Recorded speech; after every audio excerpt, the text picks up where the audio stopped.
On est prêt? Allez, prêt. 3, 2, 1, go! C'est comme ça qu'on fait? Ah, ça, exactement. Deuxième rendez-vous avec l'homme que l'on nomme, du coup, Gilles, voilà, on va regarder ton prénom. Ouais, Gilles. Deuxième rendez-vous parce que le premier c'était sur le débriefing de l'Aerox. Et aujourd'hui, j'avais pensé dans un premier temps faire cette session tout seul. Mais après, j'avais bien réfléchi, je me suis dit, allez, peut-être que je vais te réinviter. Ouais, c'est une bonne idée. Ouais, pour avoir un avis extérieur. Et ça touche sur le sujet de comment préparer votre Aerox. C'est un sujet qui me tient à cœur, que je voulais traiter le plus rapidement possible, en l'occurrence avec toi.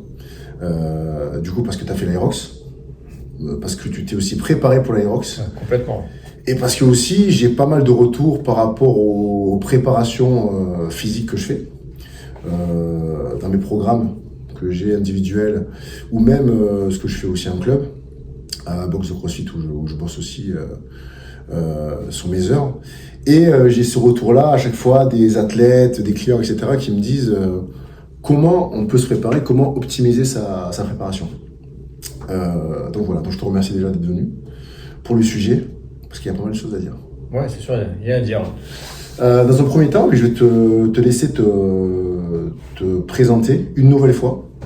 L'idée, ça va être tu dis ton âge, ton passif sportif. Ouais. Et après aussi ton quotidien dans le milieu du sport, c'est-à-dire combien de fois par semaine tu t'entraînes, etc. Voilà. Ok. Je donne la parole. Donc, Gilles, bientôt 45 ans dans quelques jours. Alors pour parler un petit peu de mon passé sportif, j'ai toujours fait du sport, comme tous les gamins. J'ai commencé par le judo, je touche un peu à tout. Ouais. Et vers l'âge de 20 ans, je me suis vraiment mis à l'alpinisme. D'accord. Voilà, donc j'étais à fond dans l'alpinisme pendant bien 7 ans. D'accord. T'en faisais quotidiennement, quoi. Oui, ouais, c'était mon boulot. J'étais dans les secours en montagne, donc D'accord, ok. il fallait en bouffer. Ok. Donc alpinisme vraiment dans le sens large, donc il y avait canyon, spéléo. Ah ouais, super ça. Ouais, c'était cool. Ok. Voilà. Et puis en fait, à force de rencontres, d'ouverture d'esprit, j'ai rencontré des gens qui étaient dans la boxe. Ouais. Et puis ils cherchaient des gens pour boxer. Ouais. Donc j'ai dit allez, pourquoi pas. Et j'ai fait 4-5 ans de boxe. D'accord. Tu as fait quoi comme boxe? Principalement du kick. Ok. Voilà. Pieds Après, pieds points. Je fais quelques petits combats en régional, je me suis fait éclater un petit peu sur quelques galas aussi. D'accord. C'est sympa, enfin, franchement c'est une très belle expérience. Et en fait, le sport ça fait toujours partie de ma vie, tout le temps. Et en fait, ce qui m'a vraiment déclenché sur tout ce qui est préparation physique généralisée, c'est justement c'est un peu la boxe. Parce que forcément, on faisait beaucoup de prépa physique. Ouais. Et je me suis rendu compte qu'en fait, il fallait être prêt tout le temps, pour toute éventualité. Être fort, être capable de marcher longtemps, de courir longtemps, de supporter des charges. Voilà. Et par exemple, je te dis une connerie, faire un déménagement, il faut l'encaisser. Demain, on te dit, tiens, on va faire une randonnée, il faut l'encaisser. Moi, je veux être prêt tout le temps. D'accord. Pour toute éventualité. Tiens, il y a un concours à passer, voilà, je me prépare. Du coup, c'est ça qui t'a amené vers le CrossFit, c'est ça? Ouais, tout à fait. Ouais. En fait, c'est tout ce que je faisais principalement. Je faisais du CrossFit, c'était de la préparation physique en complément. Et finalement, ce complément est devenu ma priorité. D'accord, ok. Ça marche. Donc en gros, c'est, on va dire, c'est le fait d'avoir fait de l'alpinisme, on va dire, dans ton boulot, d'accord? Donc les secours en montagne, c'est ça, Ouais.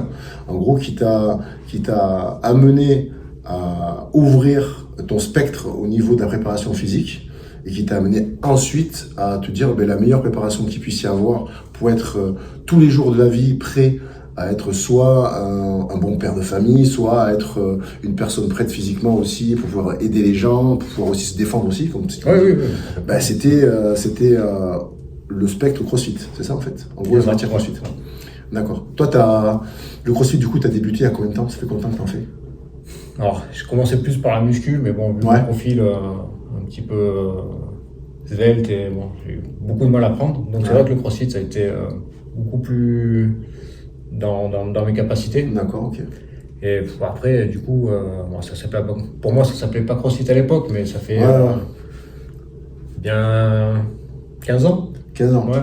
D'accord, donc tu as 15 ans en gros de préparation, en tout cas de mode de modulation d'entraînement comme le CrossFit, et après c'est devenu CrossFit quand c'est arrivé. En gros, en France, c'est peut-être une douzaine d'années, ça, 12-13 ans. Ouais. Puisque c'est en 2010 à peu près, 14 ans à peu près, où c'est arrivé en France. Après, ça a pris du temps pour être pris en France, mais maintenant, pour prendre, pardon. Mais par contre, maintenant, ça a bien pris. Ouais. On parlait de poids juste avant. Donc tu m'as dit 45 ans bientôt. Oui. Et tu mesures combien? Tu pèses combien? Alors je fais 1m74 et 74 kg. D'accord. Ah, t'es juste. Ouais, je suis bien. T'es bien là? Je suis pas mal. Bon, super. Ouais. Si on parle aussi de ton passif, est-ce qu'on peut aussi savoir à peu près des chiffres par rapport à ce que tu fais en termes de poids sur les barres? Parce que ça peut être aussi intéressant, sachant que toi, t'es pas du tout un haltérophile, t'es pas du tout en powerlifting. Un powerlifter, pardon. Mais tu fais du crossfit, tu t'entraînes aussi sur de la force, l'endurance de force, etc. Tu cours bien aussi, pour avoir déjà couru avec toi. C'est quoi tes barres, dans les plus belles barres que tu as pu faire en squat, par exemple? Ouais, on va rester sur le classique, squat, voilà. Bench et deadlift. Ouais, si tu veux. Ouais. Bah, squat, je suis à... Le dernier PR, c'était 175. Bon. C'est très beau. Voilà. Et bench, ouais, je galère un peu plus. Ma plus belle barre, ça a été 120. C'est bien aussi. Ouais. Et deadlift, ça va. 185, la dernière fois, c'est bien passé. Ah, c'est comme ça. Ah ouais, ça... attention, j'arrive. 185, ah ouais, putain, ça. T'es pas loin des dessins, là. Ouais, bah, ça va pas tarder. Déjà, le 190, là. Petit passage 190, je l'attends avec impatience. D'accord. Ouais, c'est des belles barres. Et du coup, ces barres-là, tu as pu les réaliser sur les 15 années d'entraînement que tu as fait, où il y a eu des... Parce qu'il y a eu ça, tu m'as dit, ça fait 15 ans. Oui. Donc c'est quand même 15 ans de travail, en tout cas d'entraînement, on va dire suivi et quotidien. Les premières années, c'était... je n'étais pas suivi, j'avais pas de coach, je faisais ça avec les copains. Il y en a qui connaissaient un petit peu, mais c'était jamais vraiment très suivi. Ouais. À partir du moment où j'ai pris un coach, j'ai vu la progression. D'accord. C'est vrai que... on ne peut pas s'improviser, se dire tiens, je vais faire ça et faire 190 en deadlift en 3 jours.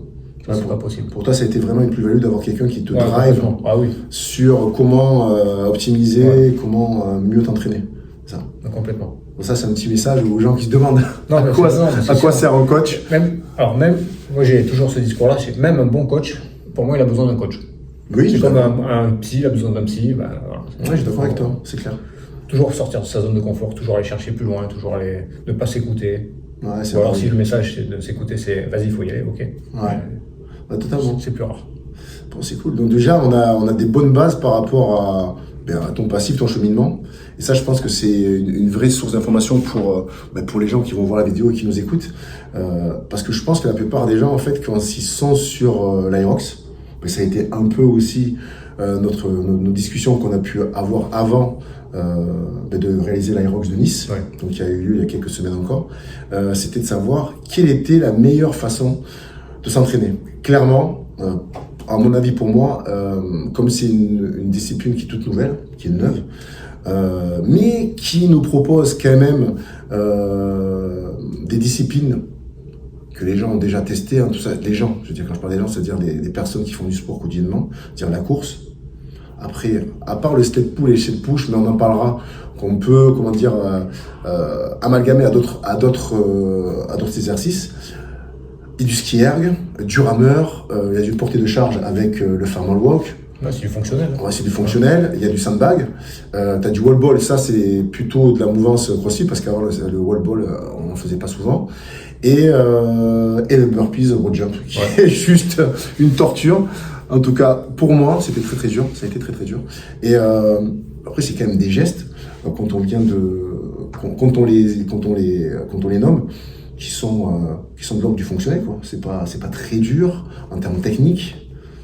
Qu'est-ce que t'en penses, toi, juste par rapport à ça? C'est sûr que si tu prends les exercices un par un, il y a rien de dur. Et c'est l'enchaînement de tous les exercices qui fait que la course est dure. Et totalement. Faut s'accrocher. Alors quand on dit rien de dur, forcément quand on rajoute du poids, quand on rajoute de l'intensité, c'est forcément très dur. Mais ce qu'on veut dire par là, je pense que tu me suivras, c'est dans le fait d'acquérir en fait la technicité du geste. Sled push, ça veut dire une luge, la pousser. Tout le monde a déjà poussé quelque chose. Tirer quelque chose, ou une bagnole, ou alors un chariot, quoi que ce soit. Bon, charge beaucoup moins lourd, mais en tout cas, j'ai poussé quelque chose. Pour le set pull, c'est juste tirer une corde. Je pense que tout le monde a déjà joué au jeu de la corde, tu sais, on est chacun de l'autre côté et tu tires. Après, pour le wall ball, lancer quelque chose au-dessus de sa tête, on l'a déjà fait aussi. Pour le porter de charge, le farmer carry, c'est pareil, prendre ses courses. Tes courses, pas de dos. Il n'y a que le lunge où c'est un peu chiant parce que du coup c'est sur la nuque que tu dois avoir la charge ici. Tu fais des fentes, mais bon, des fentes, je pense que si on a un peu fait de sport, un tout petit peu, dans les exercices de base fonctionnels, tu as du lunge. Et ensuite, le burpees, c'est maintenant devenir la mode. Tout le monde fait des burpees. Alors ils ont rajouté le broad jump, c'est-à-dire le saut en avant, ce qui élève un peu plus l'intensité. Mais bon, voilà, c'est des gestes quand même qui, dans l'acquisition technique, sont plutôt simples. C'est ça. Ah. Je reprendrai plus tard. Yes. C'est les risques du live. Ouais. Donc voilà, du coup, si on en vient à traiter du sujet dans ce qui nous intéresse, c'est la préparation. Ma première question, ça sera comment toi, tu t'es préparé et nous dire aussi en parallèle de ça, donc une deuxième question en même temps, c'est me dire ce sur quoi tu as plutôt plus axé et moins axé, sachant qu'il y a peut-être des disciplines, une discipline dans laquelle tu étais plutôt plus facile qu'une autre dans la préparation, par exemple, de l'Aerox. Ok. Je te laisse la parole. Donc, pour la préparation, moi j'ai la chance d'avoir mon meilleur ami qui est un coach aussi, qui s'occupe bien de moi. Donc, forcément, ça aide. Ensuite, lui connaît mes points faibles. C'était la course à pied pour la plus grosse partie. Donc, on a vraiment axé là-dessus. Et c'est vrai que en fait, le fait de laisser de côté un moment la course à pied, tu le payes. Quand tu reprends, c'est compliqué. Donc là, on a vraiment axé là-dessus avec du fractionné, avec l'endurance fondamentale. Et ça revient très vite, donc c'est super agréable. Du coup, toi, tu courais combien de fois par semaine ou par mois avant la préparation? Avant la prépa, 2 fois par mois. Ah ouais, d'accord. C'était une fois toutes les 2 semaines, quoi. Ouais, voilà. À peu près. Et pendant ta prépa, t'es arrivé à combien? Maintenant, je suis à en gros 3 fois par semaine. Ah ouais, ça c'est passé du simple au double, quoi. Surtout, plus j'approchais la prépa, quand on l'a fait en double, c'était 3 fois. D'accord. Et du coup, donc, forcément, coup d'accélérateur sur tout ce qui va être motricité. En tout cas, 2 cours spécifiques par rapport à ça. Ensuite... Mais du coup, ça m'a apporté vachement sur le reste. D'accord. Tout ce qui est ergo, finalement, j'étais plus facile. D'accord. Voilà. Et après, alors c'est con, mais moi, c'est l'épreuve que j'aime bien. C'est le sandbag. D'accord. Ouais, les fentes. Donc sur ça, ça a été ton épreuve, entre parenthèses. Ouais, j'ai pas souffert. T'as pas souffert. Le plus dur dans cette épreuve-là, c'est repartir après. Voilà, c'est tout. Ouais, parce que tu utilises quand même que les jambes, en fait. Ouais, c'est ça le plus dur.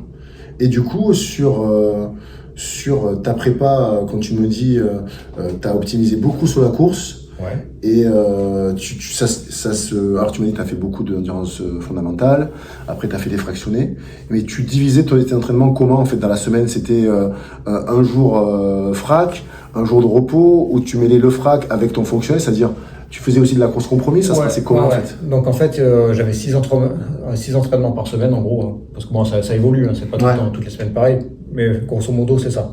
Donc il y a de la force, beaucoup de force. Ok. Le jour où on faisait la force sur les jambes, le jour même, il y avait quand même du cardio.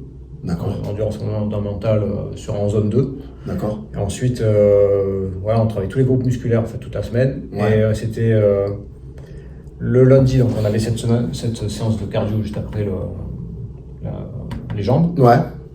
Mercredi, séance plus longue. D'accord. Et vendredi, fraction. Alors moi, ce qui m'intéresse dans ce que tu vas dire, parce que je crois en cette méthode, c'est que ce que tu me décris, en fait, ça correspond à la préparation physique généralisée. C'est-à-dire qu'en gros, tu me dis, j'ai travaillé ma semaine sur ce que je crois être des mouvements fondamentaux, tu vois, primaires, en gros, c'est-à-dire le squat, sûrement le deadlift, parce que tu faisais de la force sur ça, non? C'est ce mouvement-là. Tu as travaillé quoi encore comme autres mouvements primaires de base qui sont pour te faire prendre peut-être beaucoup plus d'endurance de force au niveau des segments du haut, des épaules, des bras? Tout ce qui est rowing aussi pour le dos. Rowing pour le dos, shoulder press. Shoulder press, Après, forcément, après, en thruster pour thruster, le vol. Exactement. Donc, on est bien d'accord que dans ce genre de préparation-là, tu as inclus la préparation physique généralisée. Ouais, d'accord. Donc tu es passé en fait par les étapes de la préparation de base. c'est-à-dire avec des mouvements fondamentaux de base pour acquérir beaucoup plus de force et ensuite tu les as appliqués à tous les exercices que tu pourrais avoir spécifiques à l'aérox. C'est ça. Mais en fait, je voulais pas sortir trop aussi de l'entraînement que j'ai habituellement. D'accord. Je veux pas ce que je fais de l'aérox, faire que de l'aérox. Ah, je vais ok. garder mon entraînement de base D'accord. et inclure de l'aérox dedans. D'accord, ok. Ça marche. Donc du coup, tu as gardé ton quotidien, ta routine d'entraînement, on va dire. Et ce qui veut dire que quand tu me dis tu as gardé ton quotidien, pour bien être précis, hein, et que tu as mis de l'aérox dedans, c'est-à-dire que tu as mis en fait du cardio en plus, et tu as mis des mouvements pur aérox. Voilà. Du sled par exemple, qui est clairement un mouvement... Complètement. Et ça, c'est combiné comment? Déjà, le sled, ça se trouve pas partout. Il faut s'adapter des fois. Parce que j'ai vu... Faire du bricolage. Ouais, on a fait du bricolage. Parce que du coup, on le dit, mais on s'entraîne aussi ensemble, dans les mêmes lieux aussi. Et du coup, le sled, il y a eu la boxe de CrossFit en bois, qui nous a servi de luge de force, parce que le sled, c'est une luge de force, hein, où on a poussé, après on a pris une sorte de corde avec... Non, c'est ça, c'est une corde d'escalade, hein. Non, pour grimper. Ouais, pour grimper, pas d'escalade, pardon. Pour grimper, qu'on a attaché avec des sangles d'escalade. Ouais, ça oui. Ouais, voilà. Voilà, avec... Comme quoi ça sert d'être alpiniste, de faire des nœuds. Mais clairement, parce que... Et après, on faisait ça au début, puis après, il y a Sam. Il y a eu le Dima aussi. Ah oui, le Dima. Ouais, ça, je me suis jamais servi. Sur le tatami. Ouais, le Dima, dont tu t'es servi aussi. Ouais. C'était bien ça aussi. Ça accrochait vachement sur le tapis, donc il fallait pas mettre beaucoup de poids. Hein, ça... Ouais, parce qu'on a une chance quand même. Je sais pas si c'est une chance, mais en tout cas, on a un sol qui est plutôt lisse. Ouais. Donc ça faisait qu'à chaque fois qu'on adaptait, ou que tu adaptais toi tes exercices avec le sled en particulier, ça pouvait glisser. Parce que tu fais la même chose avec une plateforme, en caoutchouc là, qui accroche, c'est mort. Tu vas pas faire la même chose. Tu peux pas. Donc déjà, si t'as un sol en lino ou un truc qui glisse bien en pavé, c'est cool. Et ensuite, le dernier qu'on a eu par rapport à Sam, c'est la luge qu'il nous a construite en fait. Hein. La table. La table. En fait, il a retourné une table, c'est ouf. Hein. Il a retourné une table et il a construit une luge en se servant des pieds de la table comme d'appui, hein, comme on a sur le sled, et ensuite en renforçant le bas, etc. C'est ouf. Il a créé le slam. Ouais, le slam, c'est ça. Le sled de Sam. Le sled de Sam, ouais, exactement. C'est ça. Et du coup. Ça a été une chose donc sur laquelle t'es passé en mode aérox, c'est ça, hein, sur l'entraînement, une plus-value sur l'aérox.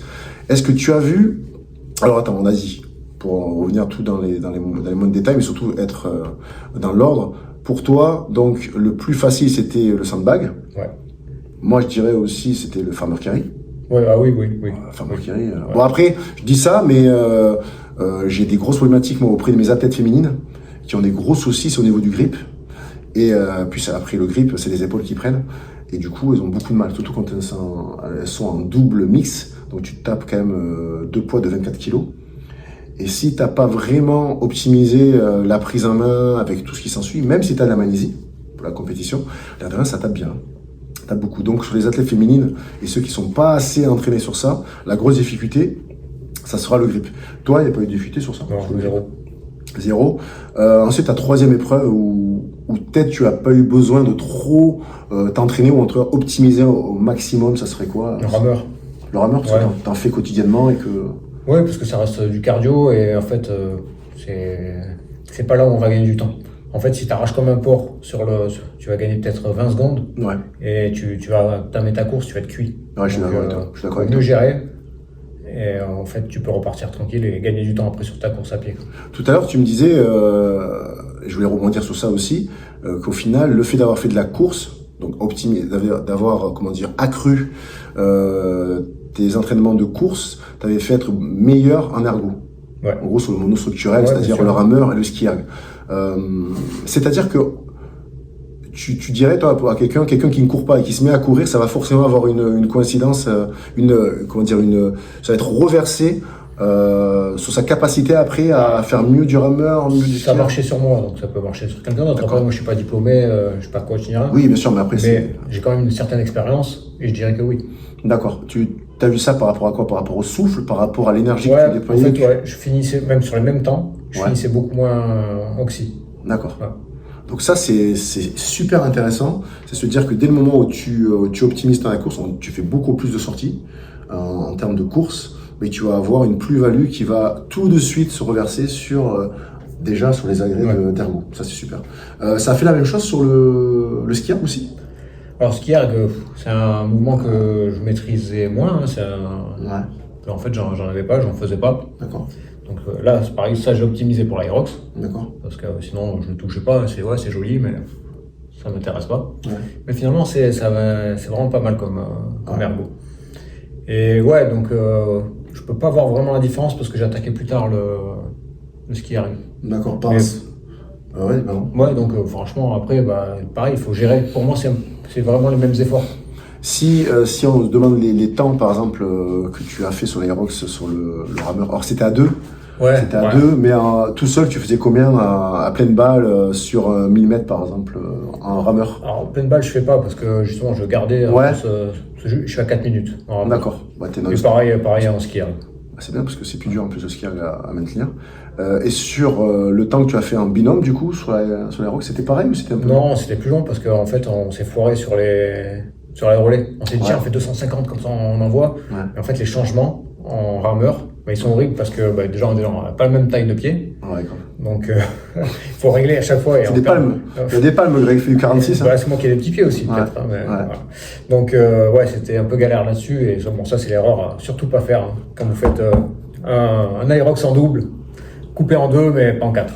Ouais, parce que oui, c'est vrai qu'on avait dit sur la vidéo qu'on a fait juste avant, si on avait dit, ouais, t'avais dit en tout cas, que l'idée d'avoir coupé en 4, ça t'avait fait perdre énormément de temps, Ouais. et que si c'était à refaire, tu le ferais qu'en 2. C'est ça. C'était beaucoup plus, en tout cas, plus cohérent, et ça a été... Alors, est-ce que c'est moins énergivore aussi, au fait, au final? Oui, par contre, on a fini le rameur, on était bien. Hein. Voilà, c'est Ouais. ça. En 4, c'est moins énergivore, mais par contre, en 2, ça va beaucoup plus vite, parce que ça t'évite d'avoir à faire le switch, etc. Donc le ski erg plus dur Ouais, et plus dur. moins de transversalité avec la course, au final, en termes de rendu. Oui, ouais. Ouais, parce qu'après le ski erg, c'est beaucoup des bras aussi. Alors ça Ouais, engage puis- le dos aussi, un peu des jambes, mais bon, après c'est vraiment... J'ai vu, il y a c'est plusieurs vraiment- techniques. Hein. Ouais, c'est Personne ne vrai. fait exactement pareil. Hein. C'est vrai. Quand tu suis les meilleurs mondiaux, Ouais. les meilleurs au monde, alors c'est pas... Est-ce qu'on peut dire que c'est pas non plus des... comment dire, des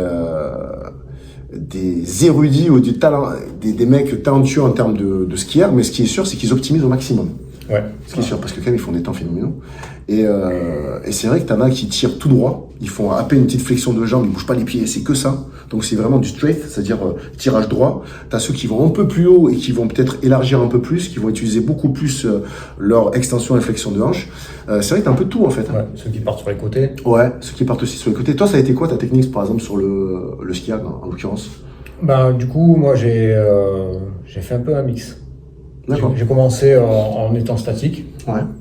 Sur le milieu de ma course, j'ai essayé un petit peu d'aller chercher plus loin et de jouer sur les pointes des pieds. D'accord. J'ai vu que ça changeait pas grand-chose, mais que ça me bouffait un peu plus d'énergie, donc du coup, je suis resté comme au départ au final. Pied plat, et tu Pied bouges plat, pas et t'en ouais. vois. D'accord. Ok, ça c'est bien.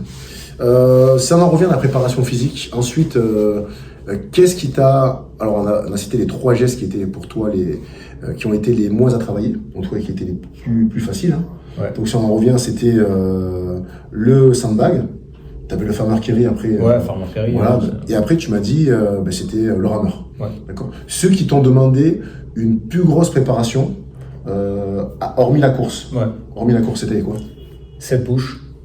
Ouais. Pourquoi?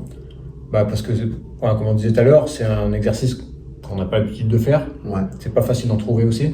c'est clair. Donc, et en fait, je me rends compte que c'était vraiment très dur au début, la préparation.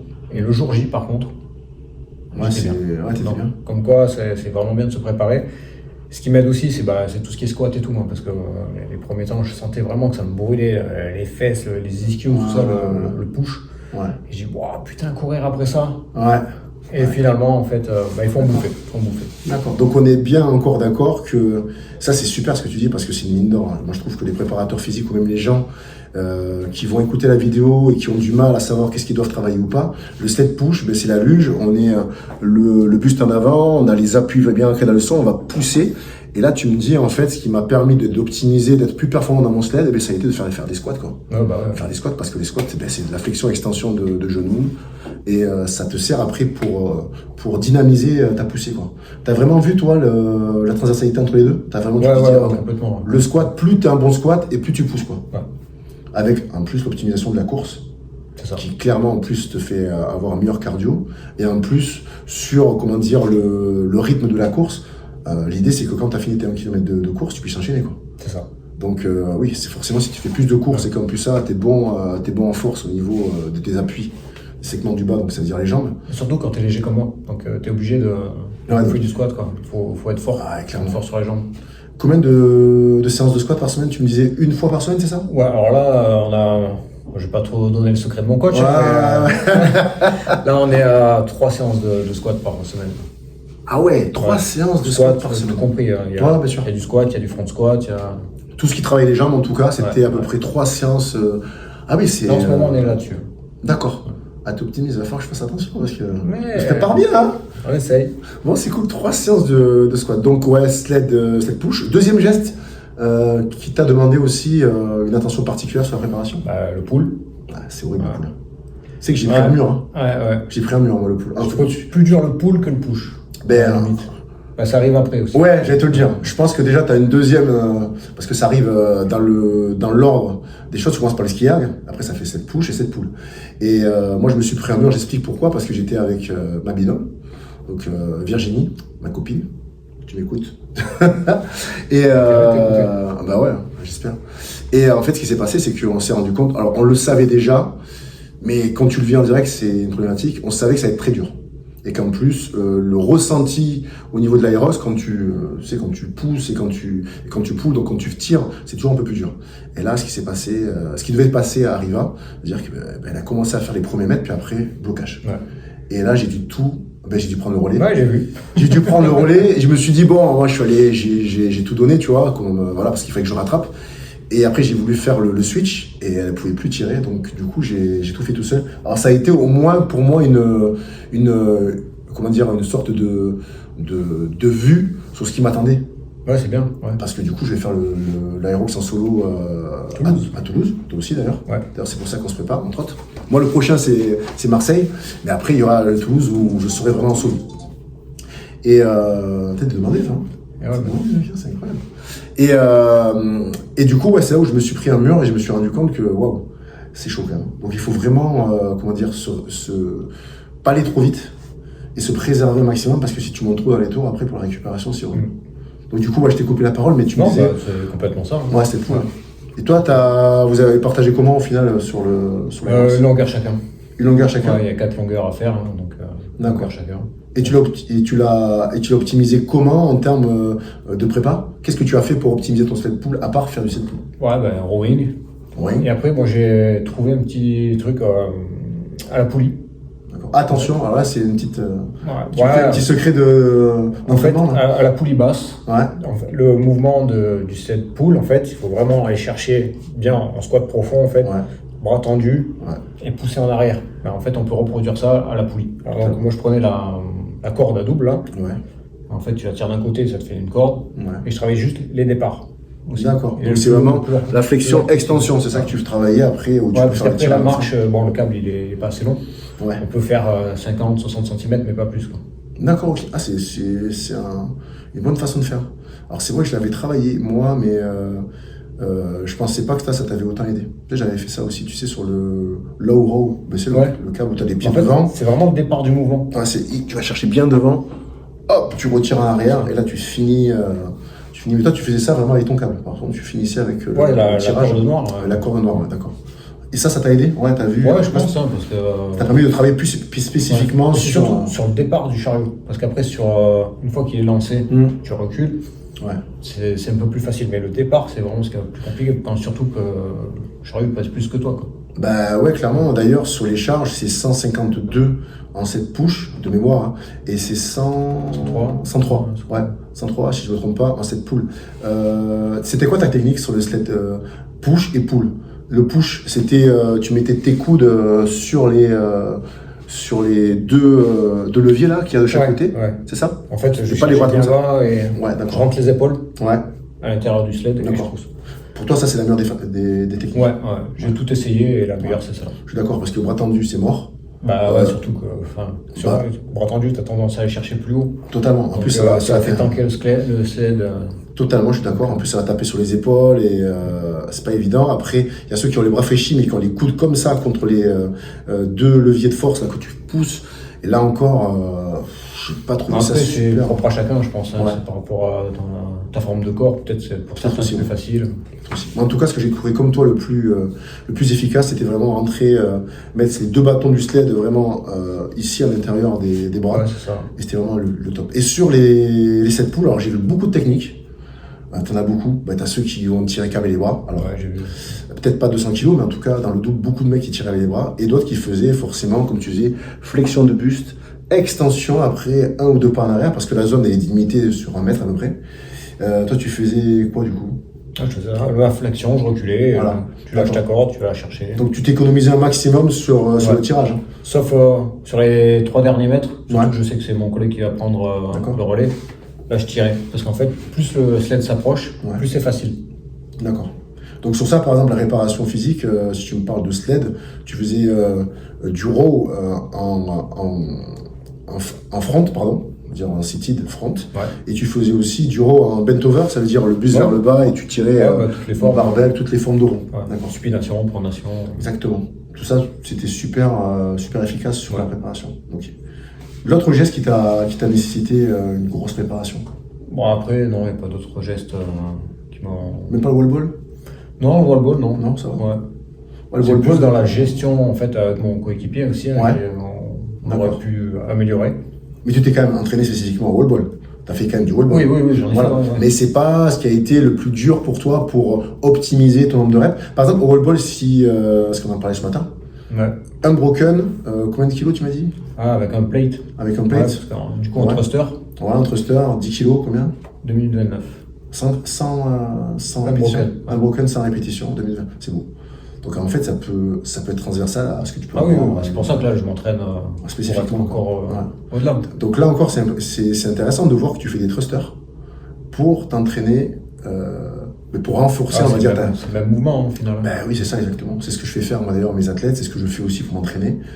D'ailleurs, j'ai fait une petite vidéo. Allez sur la chaîne, ben, sur la chaîne forcément, où il y a les petits shorts où je marque comment optimiser la technique sur certains gestes du Aerox, et je parle du wall ball et je fais faire du. Ben, en tout cas, je dis aux personnes, si vous voulez optimiser ce geste-là, faites comme toi tu fais en fait. Au final, ce qui me paraît le plus logique, c'est faire du thruster parce que en wall ball c'est un thruster.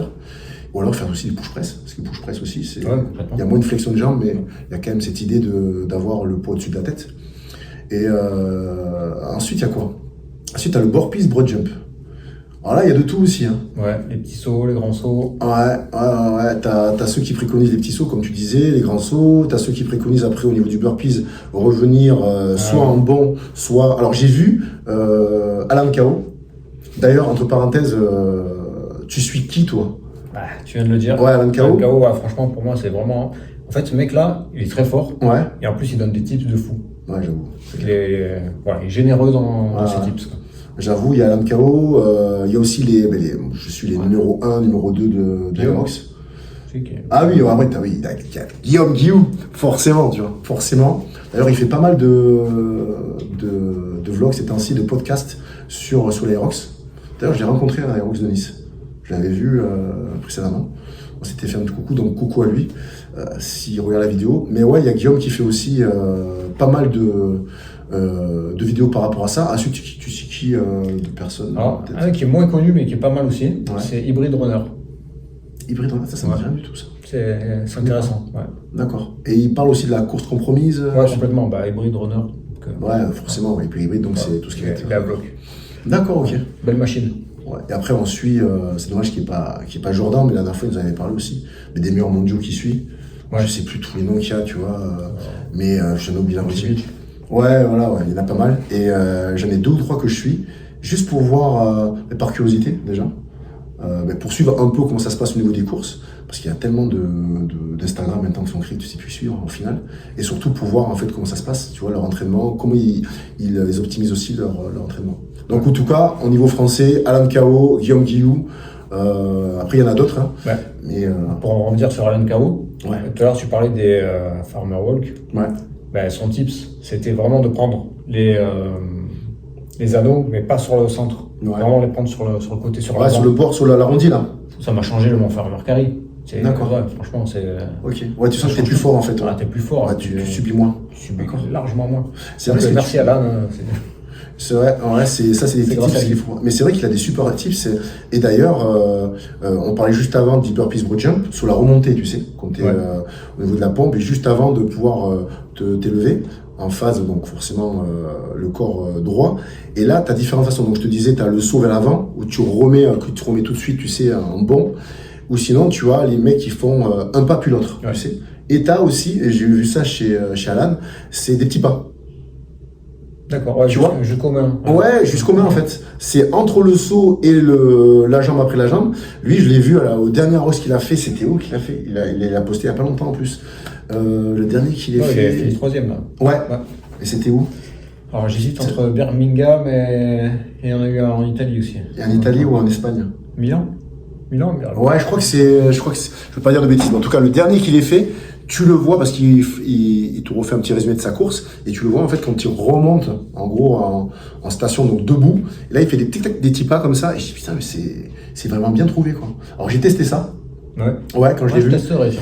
Et alors moi, j'ai eu deux sons de cloche en tout cas.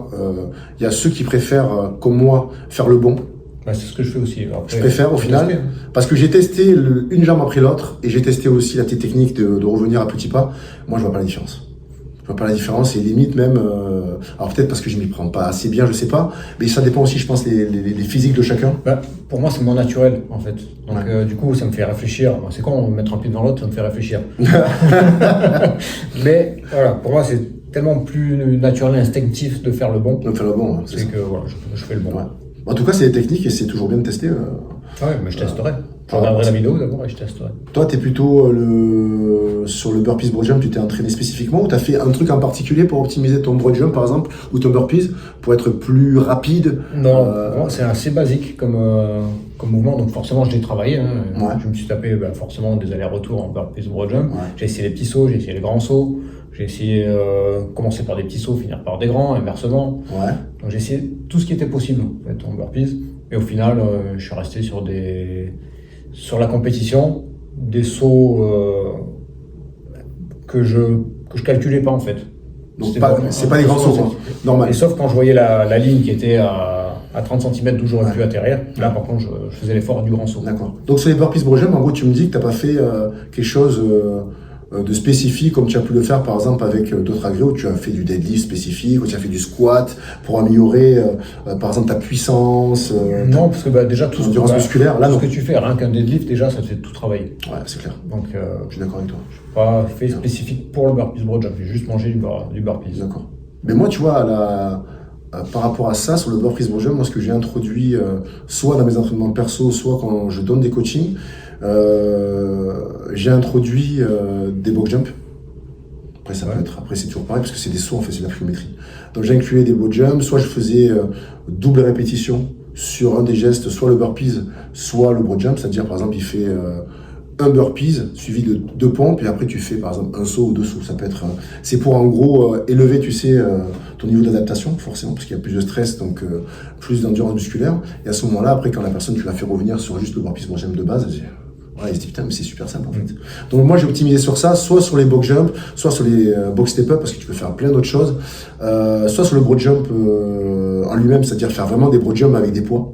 Tu vois, par exemple, je faisais faire à un moment donné des burpees, mais broad jump, mais sur place. Tu vois, en gros, un mec où la personne avait 2 dumbbells de chaque côté ou une plate, elle me faisait le burpees avec la plate, elle sautait, hop, elle se retournait, elle me faisait ça.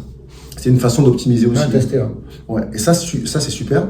Et d'ailleurs, dans une des vidéos que j'ai fait juste avant aussi, en short, je me mettais, tu sais, 2 poids de chaque côté surélevé. Donc ça faisait une sorte de déficit. Et en gros, je faisais mon burpees, je me réceptionnais sur les 2 poids, ce qui faisait faire un push-up en déficit, donc bien engagé vers le bas. Et après, je faisais mon saut par-delà, hop, je me retournais, je fais la même chose. Ça, c'était juste pour optimiser vraiment sur la poussée, tu sais, au niveau du sol. Parce que je trouve que souvent, ce qui me coûte beaucoup, moi, dans le burpees, en tout cas, c'est le fait de remonter. Et forcément, le fait d'aller au sol, c'est moins douloureux que de remonter. Et ensuite, la deuxième phase qui est la plus douloureuse, en tout cas pour moi, c'est le saut en avant. Ça, et je me suis rendu compte d'ailleurs que si je faisais des trop gros sauts, je cramais trop d'énergie. Ouais, ça bouffe. Hein. Ouais, ça bouffe. Donc du coup, je me suis dit à un moment donné, écoute, il vaut mieux que tu fasses des petits sauts, mais que tu sois toujours, en train d'évoluer, toujours en mouvement, plutôt que tu fasses des grands sauts et qu'au bout du 10e, tu sois obligé de t'arrêter pendant 10 secondes, parce qu'en fait, ce n'est que les 10 secondes que tu prends pour récupérer, ça te permet de t'es rattrapé en fait par la personne. C'est exactement ça. Par la personne qui elle a fait des petits sauts. C'est ce qui est intéressant dans ce sport-là, en fait, c'est que faut toujours se doser, en fait. Et tu dis la même chose sur le rameur, et c'est pareil en fait. Le rameur, tu vas tirer comme un bourrin, tu vas gagner 10, 15, 20 secondes par rapport à la personne d'à côté. Mais après, comme tu disais, sur la course, tu vas être tellement cramé qu'il va te falloir au moins 3 à 400 mètres pour récupérer. Et au final, tous les mecs que tu as cramé au rameur, ils vont tous te remonter au niveau de la course. Ouais. Et ça, c'est ouf. Hein. D'ailleurs, quand tu regardes les championnats du monde, tu te rends compte que les mecs, ils vont très vite. Quand tu as déjà fait l'aérox, tu te dis quand même, ils vont vite. Hein, tu te rends compte. Mais ils s'arrêtent jamais. Ah, jamais. Ils s'arrêtent jamais. Moi, je voyais les bons. Après, la caméra, en tout cas, les championnats du monde te focus sur les meilleurs. Donc, de toute façon, ils sont 15. Hein. Ils sont 15 et c'était les meilleurs mondiaux. Mais putain, qu'est-ce que ça va vite. La course à pied, c'est impressionnant. Ouais, c'est impressionnant. Ils viennent de faire ça. Moi, j'étais cramé. Eux, ils courent comme des avions. Sprint d'entrée. Hein. Sprint, tu les vois comme. Oh, je dis, les mecs, quand même, c'est. D'ailleurs, il y a Virginie qui a un pote à elle qui est dans les meilleurs mondiaux, qui est classé. C'est Geoffrey Voisin. Ok, Voisin. Ouais, Voisin. C'est ça, je crois que c'est Geoffrey. Je veux pas te dire de conneries, c'est Geoff Voisin. Et ouais, il a fini en double mix. Il avait fait, je crois qu'il a fini premier mondial. Et après, je crois qu'il a aussi des podiums dans d'autres catégories. Je veux pas dire des bêtises, mais c'est une sacrée marmule. Et d'ailleurs, quand j'ai fait, tu sais, ma Aerox School Academy, en gros, tu sais, il y a eu des sessions où Aerox, en fait, en tout cas sur Paris, Aerox France organisait des journées dans lesquelles ils te formaient en fait à devenir coach en gros sur Aerox. Alors ça se passait sur une journée, c'est très bien fait, t'es super bien accueilli, c'est bien encadré. Et en gros, l'idée c'est que bon, déjà tu pars avec un bagage, t'es déjà coach à la base, tu vois. Et je crois que c'était même ouvert pour les athlètes. Je me demande si c'était pas ouvert aussi pour les athlètes. En tous les cas, t'apprenais plein de choses, donc ils te faisaient voir en fait la philosophie, d'où ça partait, d'où ça venait, quelle était la cause compromise, etc., etc. Et en fait après t'avais des voix, ils demandaient aussi de participer, d'encadrer aussi, etc. Et c'était plutôt cool parce que tu sors de là, et t'as l'impression d'avoir acquis. Alors c'est pas un truc de ouf, hein, tu sors pas de là diplômé. Mais par contre, au moins, t'as fait une journée, ils t'ont dit leur philosophie de comment tu pouvais encadrer les cours, et quand tu sors de là, tu sais à quoi sert la course, comment l'encadrer, de quelle façon l'optimiser. Plus-value. Ouais, franchement, c'était cool. Ce que je trouve dommage par rapport à ça, une petite parenthèse, c'est que j'aurais bien aimé, moi, avoir une deuxième journée. Ouais. Une deuxième journée dans laquelle on va encore un peu plus profond dans comment optimiser les entraînements, etc. Parce que, par exemple, moi, quand j'ai pris en charge, tu sais, ma préparation, et aussi celle de mes athlètes, j'avais pas beaucoup de feedback par rapport à ça. À part les gens qui avaient déjà fait des courses avant moi, ce que je voyais sur Internet, les avis des uns et des autres, les forums, ceci, cela. Mais même quand toi, tu fais la course, en fait, il faut avoir une certaine base de ce qu'est la préparation physique pour savoir ce qui va être optimal, ce qui va être efficace d'utiliser à bon escient, quoi. Et ça, c'est vrai que c'est pas évident. C'est un peu comme le crossfit au début. Hein. Ouais. Sauf que le crossfit au début, tu avais quand même Greg Glassman, pour ceux qui connaissent, qui avait quand même mis les bases. D'ailleurs, le level 1 qu'il a fondé, le level 2, le level 3 maintenant, jusqu'au 4 ils ont, où tu avais quand même une ligne directrice. Et je pense que ce qui manque à l'Aerox, là, tout de suite, si je dois faire une petite critique, c'est ce genre de level-là. Tu vois ? C'est-à-dire un level 1, sorte de level 1, où tu aurais tout un rapport, une sorte de comment on appelle ça, de carte. Ouais, de carte, voilà, c'est ça, qui t'indiquerait de quelle façon on peut s'entraîner pour optimiser, etc. Ça serait pas mal. Même si je sais de toute façon que l'Aerox, quand tu viens du CrossFit comme nous, tu vas tout de suite optimiser. Moi, c'est bon, j'avais compris, hein, dès que j'ai vu l'Aerox, j'ai vu les mouvements, j'ai eu juste qu'à amalgamer ce que je savais déjà, les retours que j'ai eu et mon expérience personnelle pour pouvoir optimiser. Et aujourd'hui, ça me donne raison parce que on a suivi à peu près la même prépa. Même si toi, t'as Greg, puis moi aussi, j'ai ma prépa de mon côté. Ouais, j'ai eu toi aussi. Hein. Ouais. Tu m'as bien aidé aussi. Ouais, hein. Au début, ouais. C'est vrai. C'était plus pour la force. Ouais. On a fait une grosse session force ensemble. D'ailleurs, ça a été je pense, belle progression. Belle progression, ça a été une plus-value pour les grands. Tous les PR que j'ai annoncés. Hein, ouais, c'était par la prépa. Ouais, c'est vrai. C'est vrai que t'as tout explosé. Hein. Chaque semaine, tu me faisais un PR de plus, je me souviens. Donc ça aussi, c'est vrai. On s'est éloigné du sujet en parlant d'un level 1 qu'on aimerait voir chez Aerox. Mais au-delà de ça, on se rend compte que quand même, avoir de la force, travailler sa force, dans l'aérox, dans les mouvements de base, c'est super important en fait. Il faut être fort en squat, fort en deadlift, fort en tirage, fort en bench. Ah, en bench. Parce qu'en bench, quand tu te plonges dans la Pro Gyrox, quand tu es une affiliate, moi j'ai pu avoir les documents, tu sais, de l'affiliation, et du coup ils te donnent plein de watts, tu sais, que tu peux avoir, donc tu as la philosophie un peu de comment ils voient la chose, ils t'expliquent en plus, et ils te font faire beaucoup de bench, ce qui est normal, parce que tu as le burpees, tu vas avoir le wall ball, etc., donc il faut vraiment muscler tout ce qui va être ta chaîne scapulaire. Donc ça, en fait, tu te rends compte, putain, mais ça touche à tout, quoi.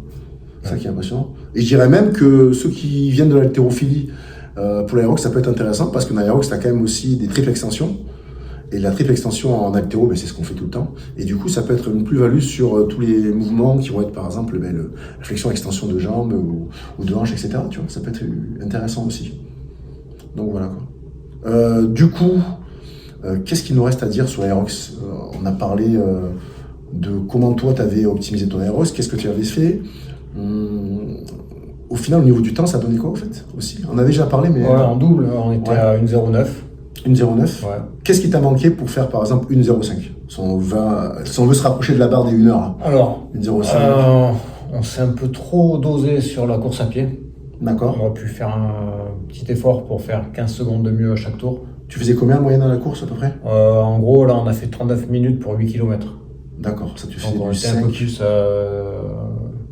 quasiment plus de 12 km/h. D'accord. 12, quelques, je sais pas. Ouais.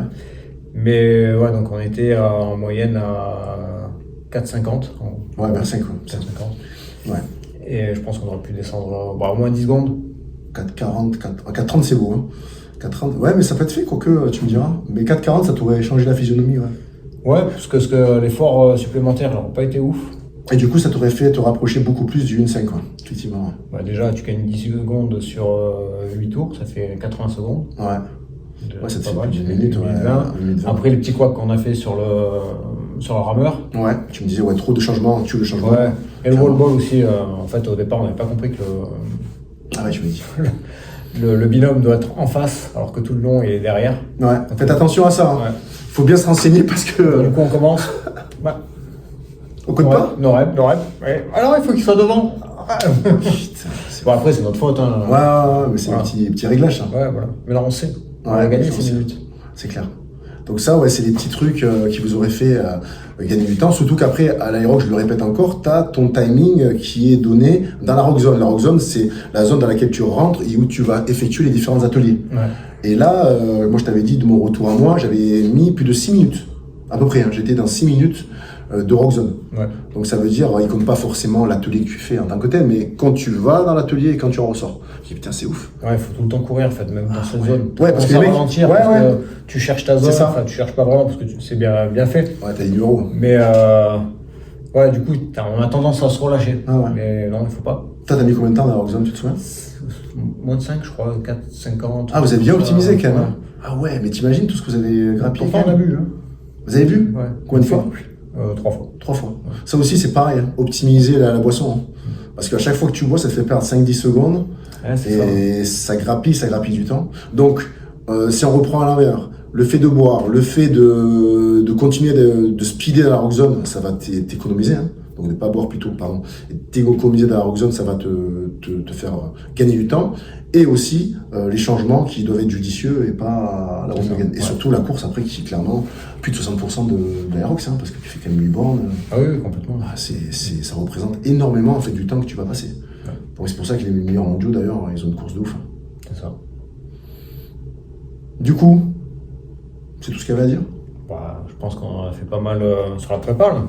S'il y avait quelque chose que tu voudrais dire à ceux qui vont nous regarder sur la préparation physique, ça serait quoi comme mot de fin si, Ouais, bon, alors moi je suis personne, hein, je suis pas coach, je suis pas athlète, je suis pas, voilà, c'est en toute humilité, c'est qu'en fait c'est un sport, d'ailleurs on peut appeler ça un sport, qui est ouvert vraiment à tout le monde. C'est que j'entends souvent dire ouais non, moi j'ai pas le niveau, mais si en fait, entraîne-toi un petit peu, prends un coach si tu as le temps, et c'est vraiment accessible à tout le monde. Il y a tout profil, c'est vraiment super intéressant. Et pour dire, ça crée même l'émulation autour de moi. J'ai ma femme là qui dit bah tiens, moi je vais le faire en relais. J'ai pas encore le niveau, bah, je vais le faire en relais, donc bah, c'est moi qui la prépare. Hein. Et ouais, c'est super intéressant. Il y avait d'autres copines d'ailleurs qui Ouais, aussi ouais, sont arrivées du même ouais, niveau et qui c'est ça. se sont mis un peu dans le move. Donc ouais, ça crée l'émulation autour et c'est top. Ouais, donc c'est bonne philosophie, c'est une super pratique en fait. La rock, ça fait que du positif quoi. Ouais, c'est ça. Donc il faut pas y aller avec des a priori. Il faut tester, il faut se lancer. Et après voilà, c'est accessible à tout le monde comme tu le dis. Ouais, c'est ça. Cool. Mais voilà. Mais sur ces mots pleins de bienveillance, je te remercie encore d'être venu. Ben, merci pour l'invitation. Nous avoir partagé ce moment. Merci mec, t'es au top. Et à bientôt pour pour le prochain podcast, peut-être avec toi, peut-être aussi. Hein. Qui Encore sait Encore, peut-être. Ah, Ou si je fais peut-être. moins de 1 minute en solo. Ah ouais. On Et verra. ouais, on verra, ouais, mais il y en aura plein d'autres. Et en tout cas, n'hésitez pas à nous laisser des commentaires en dessous de la vidéo. S'il y a des podcasts que vous voulez voir, en tout cas, des sessions comme ça, avec lesquelles on peut partager des idées avec des intervenants, ce que vous voulez voir comme sujet traité aussi, n'hésitez pas. Voilà. À bientôt, merci encore à vous.